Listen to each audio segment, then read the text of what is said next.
சிறுநீரில் ரத்தம். இஸ்ரேல் பிரதமர் நெத்தன்யாகுவுக்கு வந்த கொடூர நோய். வெளியான ஷாக் தகவல். சிறுநீரில் ரத்தம். இஸ்ரேல் பிரதமர் நெத்தன்யாகுவுக்கு வந்த கொடூர நோய். வெளியான ஷாக் தகவல். இஸ்ரேல் பிரதமர் பெஞ்சமின் நெத்தன்யாகு தான் சமீப காலமாக புரோஸ்டேட் புற்றுநோயால் பாதிக்கப்பட்டு வந்ததாக தெரிவித்திருக்கிறார். ஒரு வழக்கமான மருத்துவ பரிசோதனையின் போது எதிர்பாராத விதமாக இது கண்டுபிடிக்கப்பட்டதாக அவர் தெரிவித்திருக்கிறார். கடந்த 2 மாதங்களுக்கு முன்னரே இந்த விஷயம் தனக்கு தெரிந்ததாகவும் அதற்கான சிகிச்சை எடுத்துக்கொண்டதாகவும் கூறியிருக்கும் நெத்தன்யாகு அப்போதே இதை தெரிவித்திருந்தால் ஈரான் போருடன் இது தொடர்புபடுத்தி பேசப்பட்டிருக்கும் என்றும் அவர் விளக்கமளித்துள்ளார். இதுகுறித்து வெளியான மருத்துவ அறிக்கையில் தெரிவிக்கப்பட்டிருப்பதாவது, 76 வயதான நெத்தன்யாகுவுக்கு ஆரம்பகட்ட புரோஸ்டேட் புற்றுநோய் பாதிப்பு இருப்பது கண்டறியப்பட்டது. ஒரு வழக்கமான மருத்துவ பரிசோதனையின் போது சிறிய அளவிலான கட்டி கண்டறியப்பட்டது. இதற்கு கதிர்வீச்சு சிகிச்சை அளிக்கப்பட்டது. சிகிச்சை வெற்றிகரமாக முடிந்தது. தற்போது அவர் உடலில் நோய்க்கான அறிகுறிகள் ஏதும் இல்லை. இதனை ஹதாசா மருத்துவமனையின் புற்றுநோயியல் பிரிவு இயக்குனர் அஹரோன் போப்ஸ்டர் உறுதிப்படுத்தியுள்ளார் என தெரிவிக்கப்பட்டிருக்கிறது. இந்த தகவலை வெளியிடுவதில் சுமார் 2 மாதங்கள் தாமதம் ஏற்பட்டுள்ளது.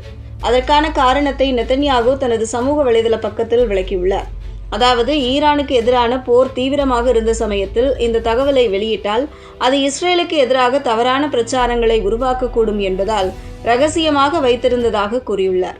கடந்த மார்ச் மாதம் அமெரிக்க இஸ்ரேல் படைகள் ஈரான் மீது தாக்குதல் நடத்திய போது நெத்தன்யாகு இறந்து விட்டதாக AI மூலம் உருவாக்கப்பட்ட போலி படங்கள் ஈரானிய ஊடகங்களில் பரவின.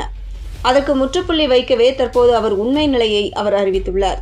ஆண்களுக்கு மட்டுமே ஏற்படக்கூடிய ஒரு வகை புற்றுநோய்தான் இது. ஆண்களின் இனப்பெருக்க மண்டலத்தில் உள்ள புரோஸ்டேட் என்ற சிறிய சுரப்பியில் ஏற்படுகிறது. ஆண்களின் சிறுநீர் பைக்கு கீழே மற்றும் மலக்குடலுக்கு முன்னால் இந்த சுரப்பி அமைந்துள்ளது. இது ஒரு அக்ரூட் பருப்பின் அளவில் இருக்கும். விந்தணுக்களுக்கு தேவையான திரவத்தை சுரப்பதே இதன் முக்கிய பணி. இந்த சுரப்பியில் உள்ள செல்கள் கட்டுப்பாடின்றி வளர்ந்து ஒரு கட்டியாக மாறும்போது அது புற்றுநோயாக கருதப்படுகிறது. மற்ற புற்றுநோய்களுடன் ஒப்பிடும்போது புரோஸ்டேட் புற்றுநோய் மிகவும் மெதுவாக வளரக்கூடியது. இது ஆரம்ப நிலையிலேயே கண்டறியப்பட்டால் 100% குணப்படுத்த வாய்ப்புள்ளது. நெத்தன்யாகுவுக்கு ஆரம்பகட்ட பாதிப்பு என்பதால் அவருக்கு கதிர்வீச்சு சிகிச்சை அளிக்கப்பட்டது. இதன் மூலம் உயர் ஆற்றல் கொண்ட கதிர்களை கொண்டு புற்றுநோய் செல்கள் அழிக்கப்படும். அறுவை சிகிச்சை இல்லாமலேயே இதை குணப்படுத்த முடியும் என்பதால் இது பாதுகாப்பானதாக கருதப்படுகிறது என்பது குறிப்பிடத்தக்கது.